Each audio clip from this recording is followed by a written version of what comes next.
Fanfic Corner, presented by Jennifer. The Midnight Compass, Chapter 1, The Dream, Part 2. Written by D. the Tea Drinking Dragon, read by Jennifer. Okay, before we get started, I'd like to say one thing, and that is if you have not yet seen my first video on The Midnight Compass, Chapter 1, The Dream, Part 1, I suggest you go and view that now, as this is not only a continuation of that chapter, but the story as well. Rayla was right.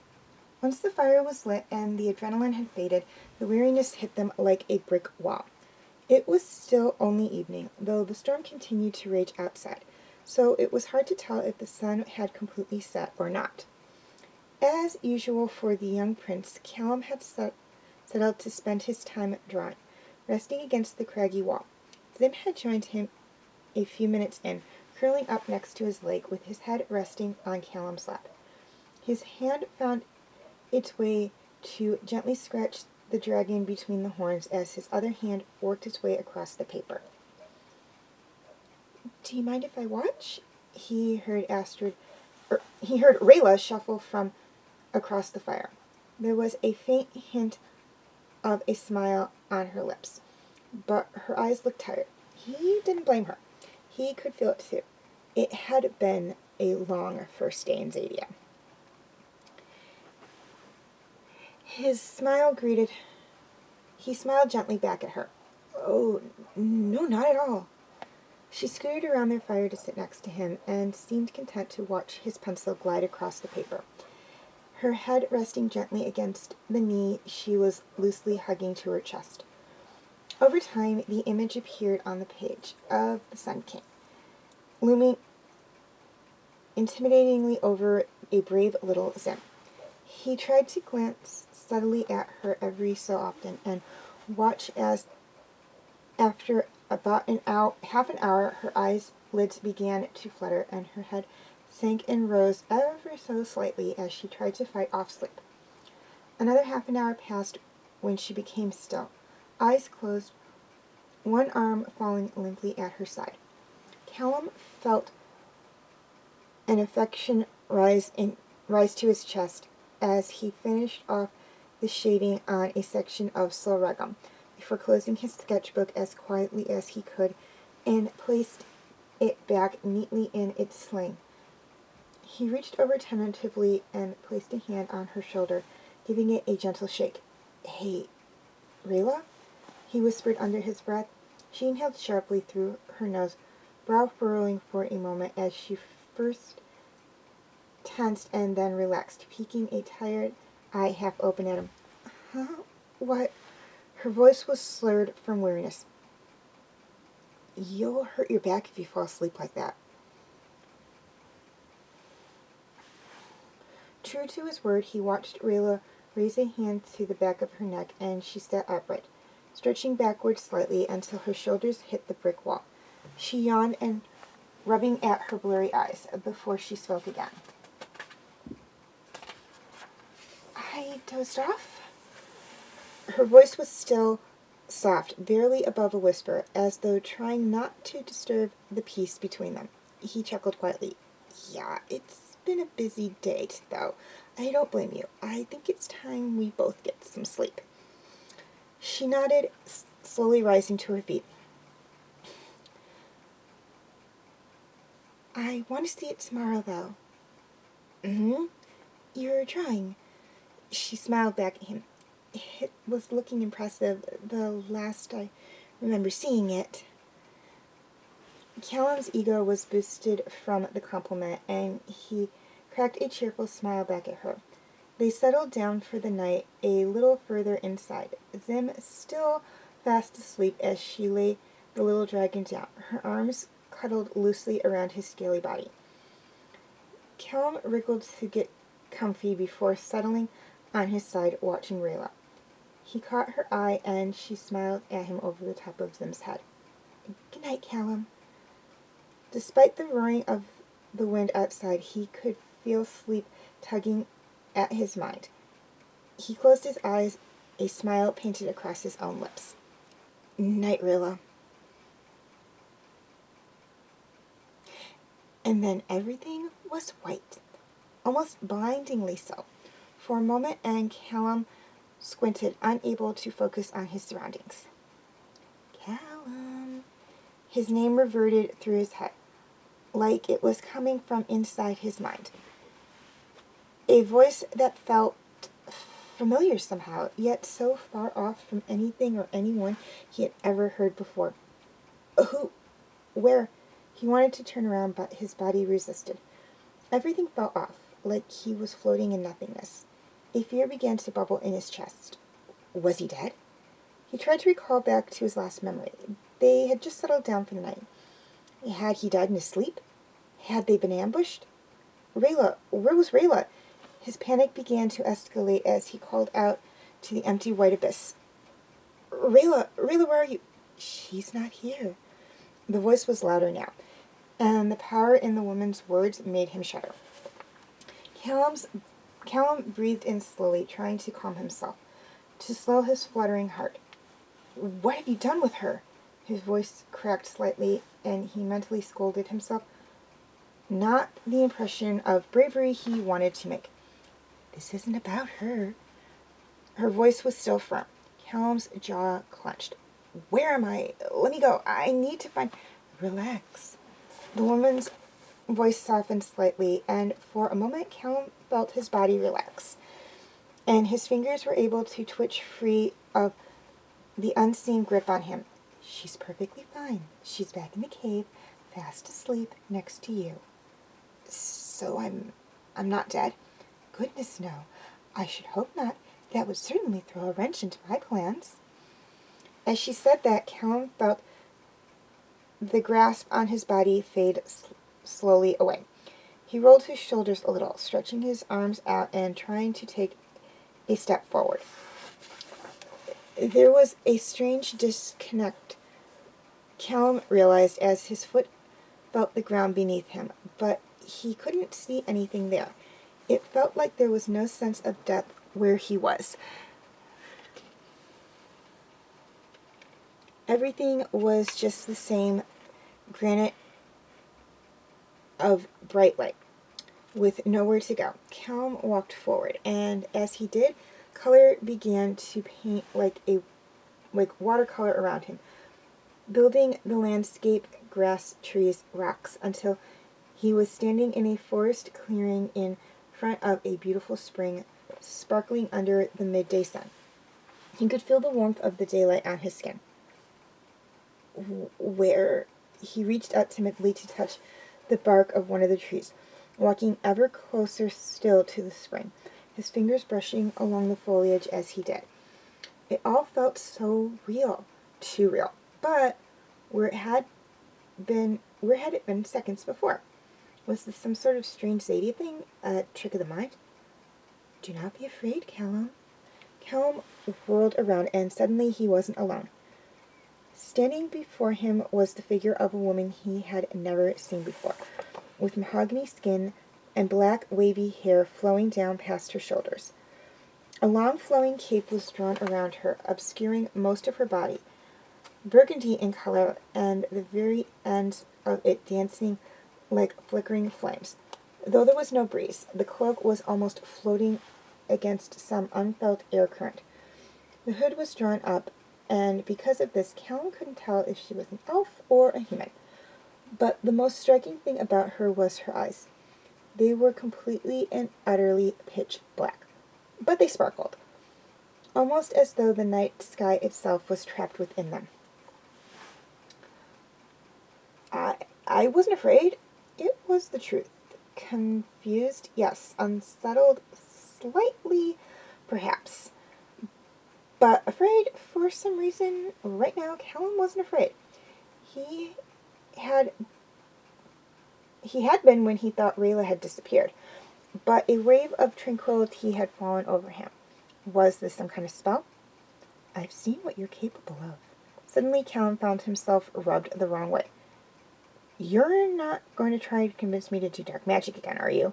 Because that ship has long since sailed, and I'm never putting myself or anyone I love through that again. She rose a hand to silence him. Calm yourself, young one. Callum swallowed back his words and allowed her to continue. She stared him down silently for a moment, and Callum felt his heart begin to race. She held an air of immense power. The words that followed rattled Callum to his core. Everything you love is going to end. What? Your world is in grave danger, Callum. Everything you know, everything and everyone you hold dear, it'll all go away. All of it. Callum's stomach lurched, and his heart pounded wildly, ringing in his ears. Is this about the war? Because we're really trying. I know you are, but things have become more complicated. Danger is coming unlike anything you've ever faced before. Unlike anything anyone has ever faced before in thousands of years, and it's going to destroy everything. Callum felt numb. No, that couldn't be right. This was all a dream, a stupid dream. He'd wake up any second now, and Rayla would be right there at his side, and they would be okay, and take them home and stop the war and live happily ever. But there's something you can do to stop it from coming to that. Callum perked up and pulled out of his spiral of denial. The figure stepped forward slowly to take a place by Callum's side and gestured with her head towards the sparkling water surface. Reach into the water. Callum hesitated, but it felt like he didn't have much choice. He rolled up his sleeve and slowly, cautiously, he reached out towards the water, dipping the tip of his fingers in. He flinched in anticipation, but when nothing happened, he relaxed a little. The flow of water lapped calmly around his fingertips. It seemed like pretty regular water, and when Callum felt certain it wouldn't suddenly kill him in some horrid way, he reached further into it. It wasn't very deep. It was only just past his elbow when he felt the mossy rocks line the bottom of the pool, and he traced his finger along until they bumped into something very obviously not a rock. His fingers curled around its shape, and with a little force he pulled it out. In his hands he found something unlike anything he's seen before. It was about the size of his palm, circular, its dark metal delicately shaped and woven together in curves. A pane of glass covered one side, and beneath it lay something swirling, deep blue, like an ocean reflecting in the midnight sky. Flecks of gold rising to the surface every so often before sinking away once more. A golden arrow, also delicate, thin, and woven with bits of metal and etched spiral and shapes, sat on its surface. It was pointing at the woman in front of him. Is this a compass? It will lead you to where you need to go. It was quiet for a moment as Callum ran his fingers over the intricate craftsmanship, his brow knitted together in a frown. Why me? His eyes met her, and he felt uncomfortable for a moment as she regarded him with an unreadable stare.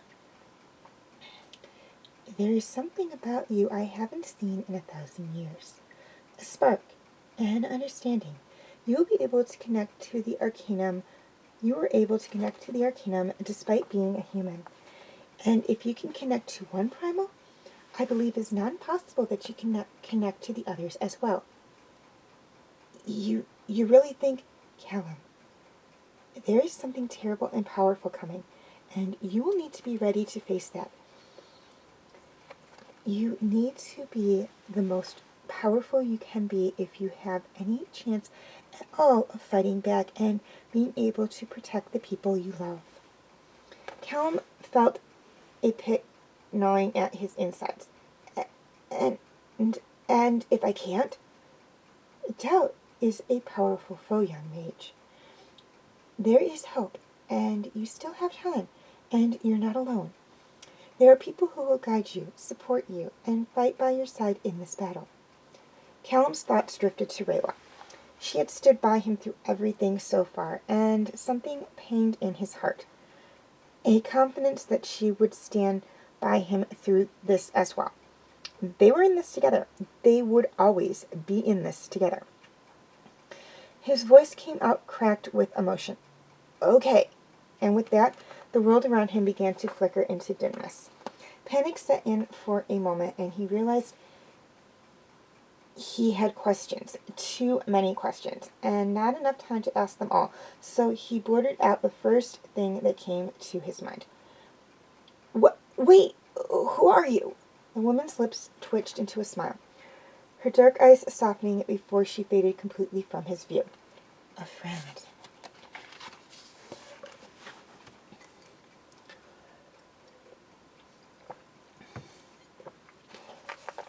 Callum's eyes snapped open, and he gasped in a breath, staring up at the ceiling of the cave in alarm. He turned his head immediately to his left and felt the tension in his body fade. Just as the mysterious lady had said, Rayla was fast asleep close by his side, her arms cuddling Zim to her chest, face half buried into his mane. Completely peaceful, her hair was falling slightly in front of her eyes. Callum resisted the urge to reach over and brush it aside, instead sighing softly as relief washed over him. She was okay. They were okay. He rubbed his eyes, arms clumsy from grogginess, and he sat up, taking a look out the cave entrance. The storm had ended, and all was silent. From how dark it was outside their temporary abode, it looked to be still to be the early hours of morning. The sun wouldn't be up for a few more hours at least. Rayla stirred slightly, and he held his breath, hoping he hadn't disturbed her. She tensed momentarily before her shoulders slowly relaxed again, and she buried her face a little more in Zim's fur. He let his breath go again, turning once more to stare out at the starry night sky. What was that? If it was a dream, it certainly hadn't felt like one. It had felt too tangible, too real, as though he had been walking on another plane of existence entirely. His hand clenched slightly, and he felt the cold of metal between his fingers, blinking in surprise. The compass! It was there, in his hand, very real. But how... Callum? Is everything okay? Rayla's voice was quiet, half asleep, and as he turned to look at her, her violet eyes were only half cracked open, brushing the hair tiredly from her face with the back of her hand. It's okay. Everything's fine. I think. Go back to sleep. I'll tell you in the morning. It is morning, she attempted to protest, a tinge of wit in her grumbled voice, but her eyes were already closing again, and she didn't press any further. Callum felt something in his heart flutter as he smiled fondly, watching her cozy back up into her little dragon companion. He tucked the compass away in his bag and laid back down himself, shuffling a little closer to her before closing his eyes, feeling sleep tug him away once more. Things were going to be okay. As long as he had Rayla looking out for him, things would always be okay.